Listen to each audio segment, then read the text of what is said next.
Assalamualaikum warahmatullahi wabarakatuh. Assalamualaikum warahmatullahi wabarakatuh. Buya, saya ingin bertanya.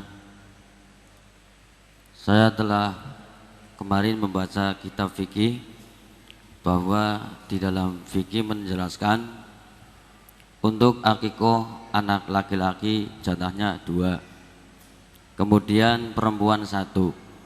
Yang saya ingin tanyakan, untuk laki-laki jatahnya 2, apakah dengan 2 itu kita bisa dicicil? Artinya misalnya ini tahun ini 1, tahun depannya 1 lagi.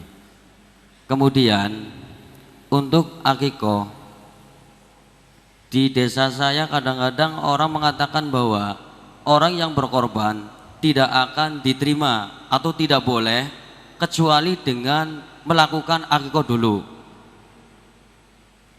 Soalnya di desa saya Cipelem, Bulakamba, Brebes, rombongan dari Ibu Haja Miftahul Janah itu mengatakan bahwa orang yang belum akikoh itu tidak boleh korban. Terima kasih. Wassalamualaikum warahmatullahi wabarakatuh. Waalaikumsalam warahmatullahi wabarakatuh. Bismillahirrahmanirrahim. Yang pertama, memang biasanya pertanyaan masalah akikah ini akan mulai ramai di saat masuk hari korban. Ini banyak permasalahan. Permasalahan adalah kesalahpahaman fikih. Kesalahpahaman fikih yang pertama adalah orang ngira korban, saya bicara korban dulu. Ngira korban itu seumur hidup sekali. Ini nih kesalahpahaman fikihnya. Sehingga kalau ada Pak Haji diajak korban, oh saya sudah korban kapan? 10 tahun yang lalu. Ini coba di masyarakat. Jadi sering baca, saya belum korban, saya sudah korban, saya belum korban, saya sudah korban. Padahal yang namanya korban itu sunnah. Kapan kita masuki bulan Idul Adha, maka itu disunahkan kita untuk korban. Ya kalau 60 tahun, kalau kita ketemu 60 kali ya 60 kali. Sunnah, tetap sunnah, tetap sunnah, tetap sunnah. Baik. Nah kalau akikah seumur hidup sekali. Haji sekali. Ini makanya korban itu dianggap kayak haji. Makanya sekarang itu kampung di Indonesia itu sedikit penduduknya. Sebab di satu dosa itu penduduknya cuman, kalau bisa ketahuan di hari raya penduduknya cuma 46. Dari mana tahunya? Kambingnya cuma 46. Berarti kan kambingnya 46, penduduknya cuma 46. Yang korban cuma 46 orang, yang lain nggak ngerti kalau korban itu sunnah baginya. Dan kalau orang sadar korban ini akan menabung, tidak membeli di waktu mahal, bisa jauh-jauh. Setelah bulan haji buar, beli untuk disembelih tahun depan. Sunnah setiap orang, sunnah ini ya. Setiap tahun. Baik, ada pun masalah akikah itu disunnahkan dah. Kapan akikah itu disunnahkan? Dan siapa yang sunnah? Akikah disunnahkan atas orang tua. Jadi orang tua yang punya anak sunnah dia mengakikahi anaknya. Bukan saya ngakikahi abah saya, bukan saya ngakikahi. Jadi hakikah itu pada dasarnya adalah jika seorang bapak dikarunia oleh Allah putra seorang anak, maka sunnah bagi bapak, bukan bagi anak. Sunnah bagi bapak untuk mengakikahi. Madhab kita jumhur ulama mengatakan sunnah, ada sebagian mengatakan wajib. Nah kapan? Ya kapan anak itu lahir, sunnah untuk diakikahi umumnya adalah di hari ke-7 sambil diberi nama. Dan tujuan akikah adalah juga untuk memberitahu orang-orang dan juga sedekah agar anaknya dijaga oleh Allah. Kemudian memberitahu, jangan sampai kaget loh anak siapa begini kan gitu. Kalau hari ke-7 gak punya duit ya ditunggu hari ke-21. Ya gak punya ya kapan saja, tahun depan deh. Sampai kapan? Sampai anak itu balik, sudah haid bagi wanitanya, atau keluar mani di usia 9 tahun ke atas, atau seorang laki-laki sudah balik, sudah keluar mani, maka saat itu orang tua lepas, tidak dituntut dengan yang namanya korban akikah. Sudah berarti apa? Sudah kedaluarsa. Seperti sholat duha sunnah bagi ibu. Kapan? Mulai dari terbit matahari sudah meninggi sampai matahari kencang di atas, sebelum itu. Setelah kelewat ya sudah kelewat. Berarti kesunahannya kelewat sudah. Kesunahannya kelewat. Karena apa? Anakku sudah balik, aku belum sempat ngakekai dia. Sampai di situ batasnya. Selagi dia belum balik, maka orang tua sunnah untuk mengakekai. Kemudian pertanyaannya tadi, laki-laki 2 dicicil, ya boleh saja lah. Dicicil boleh. Sekarang aduh punyanya kambing 1 sembelih 1, nanti ada lagi sembelih lagi yang 2, boleh, nggak ada masalah. Kemudian ada masalah hakikah lagi. Jika seandainya anak kita sudah terlanjur balik, belum sempat kita akikahi, apakah boleh dia mengakikahi untuk dirinya sendiri? Ya boleh. Paling tidak itu jatuh sedekah, akikahi.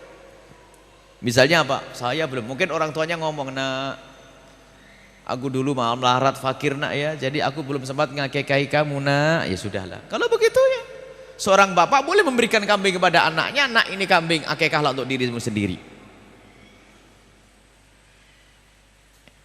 Baik, ini boleh. Ataupun dia mencari kambing, saya belum akikah, agar dapatkan sunahan. Biarpun sebagian ulama mengatakan tidak jatuh akikah, tapi yang jelas dengan menyembelih kambing itu seperti sedekah, sudah dapat pahala. Jadi boleh mengakikah dirinya sendiri. Tapi tidak dituntut lagi secara sunnah seperti waktu duha sudah kelewat begitu. Ini adalah masalah akikah, boleh dicicil urusan akikah. Adapun masalah akikah dengan korban, nah ini loh, ada saja masih berulang-ulang nih. Ini pertanyaan ini bukan hayalan, ada di masyarakat pertanyaan. Mana lebih dahulukan akikah atau korban? Akikah atau korban? Misalnya, saya belum diakikahi. Saya umur begini, umur tua begini, Tuhan. Belum diakikahi misalnya. Datang bulan haji. Mana yang didahulukan, korban atau akikah? Ini pasti pertanyaannya tidak pernah ngaji. Yang tugas ngakikahi saya itu siapa? Abah saya sudah selesai. Lah korban ya saya korban, ngapain saya ngurus akikah? Nah, ini kadang-kadang pikir ini, belum akikah. Yang tugas ngakikahi saya adalah ayahanda saya. Kecuali begini bunyinya, saya mendapatkan anak, alhamdulillah mendekati bulan haji punya anak.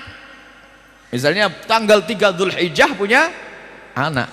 10 Dzulhijjah itu ini mana kurban atau akikah? Ini kan begitu loh. Akikah tugas siapa? Tugas saya. Kurban untuk saya juga saya. Mana begini? Nah, ini masuk akal pertanyaan ini. Mana yang lebih dahulukan? Ditanya dulu, ente bakal punya duit lagi enggak nanti kalau akikahnya diundur sedikit? Oh punya, ya sudah korban aja sekarang, nanti akikah biar banyak yang disembelih nanti. Sebab kalau dijadikan akikah nggak bisa korban. Tapi kalau akikah tinggal mundur beberapa hari saja, nggak susah sebetulnya. Yang menjadi masalah tuh pertanyaan itu muncul karena orang menganggap korban itu seumur hidup sekali. Itu jadi korban, kalau ada orang belum diakikahi, korban adalah sunnah yang dikukuhkan. Adapun akikah bukan tugas saya, tugas abah saya. Kalau abah saya ternyata belum mengakikahi, ya karena tidak mampu. Memang itu dituntut, nggak ada. Kalau semua kullu mauludin marhunun dan akikatihi, semua bayi itu akan digadai dengan akikahnya. Kalau tidak diakikahi nggak bisa beri syafaat kepada bapaknya. Belum bapaknya melarat, nggak punya duit. Masa Islam apa ajaran sekejam itu nih? Ini kan salah fahamnya santri yang ngantuk kerjaannya ngeliwet tok.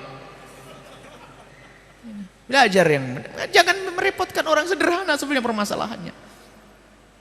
Tapi ini pertanyaan saya sering setiap masuk kalau begini pasti setelah hari Idul Adha itu coba ini tahun depan itu ada lagi pertanyaan karena beliau pasti ditanya lagi kalau ustadz di kampung itu. Banyak ini terulang-ulang. Saya jadi akikah adalah sunnah yang dibebankan oleh Allah kepada orang tua untuk mensyukuri anaknya. Adapun korban atau sendiri. Kalau saya punya anak, maka saya dan anak dan istri korban. Kalau 10, 12. Kalau ternyata punya satu, kalau punya satu saja, aduh nih satu keluarga cuma punya satu nih, lumayan satu. Seperti Nabi pernah dalam riwayat, Nabi menyembelih satu korban untuk keluarga, hadhi udhiyati wa ahli baiti. Ini adalah korban untukku dan keluargaku. Istilahnya sunnah kifayah. Jadi kalau kita punya keluarga 10, hendaknya nyembelih 10. Kalau nggak bisa 10 ya 9, nggak bisa 9 8, nggak bisa 8 terus juga, nggak bisa 1. mewakili keluarga semuanya. Mewakili keluarga semuanya. Pokoknya jangan sampai nggak nyembelih kambing. Nah, ini.